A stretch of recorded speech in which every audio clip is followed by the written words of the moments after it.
ఏం చేస్తున్నారు ఫ్రెండ్స్? అందరు టీలు తాగారా, టిఫిన్ అందరికి వెరీ వెరీ గుడ్ మార్నింగ్. ఇగో నేనైతే పులిహోర అన్నం చేశాను కదా. ఇప్పుడు పులిహోర అన్నం పొందుతున్నా. ఫస్ట్ జీలకర్ర వేసిన, ఇప్పుడు ఎండుమిర్చి వేస్తున్నా, ఇక పచ్చిమిర్చి,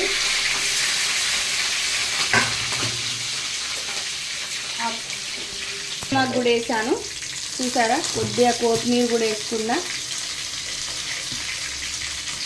చూసాను కదా. ఇప్పుడు అన్నం మళ్ళీ పోపు వేసుకుంటే చాలా ఎందుకంటే పప్పులు అన్నీ రిండుకున్నాయి, అందుకే పప్పులు ఏమి వేయలేదు. ఒక జీలకర్ర ఇట్లా కూడా టేస్ట్ బాగానే ఉంటుంది. వేస్తున్నా ఇప్పుడు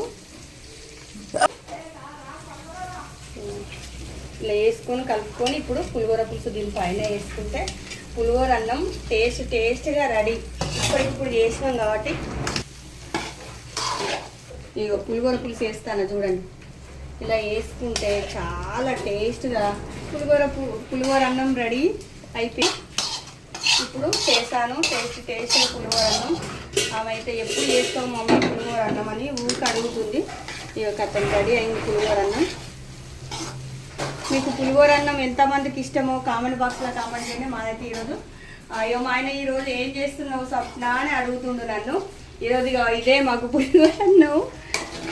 పాప అడిగింది కాబట్టి ఇక చేయాలి కదా. మీరు అందరు ఇలా సండే స్పెషల్ ఏం చేసుకున్నారో అందరైతే కామెంట్ బాక్స్లో కామెంట్ చేయండి. ఓకేనా? పులిహోర అన్నం రెడీ చూసారా. సాల్ట్ వేయాలి ఇంకా.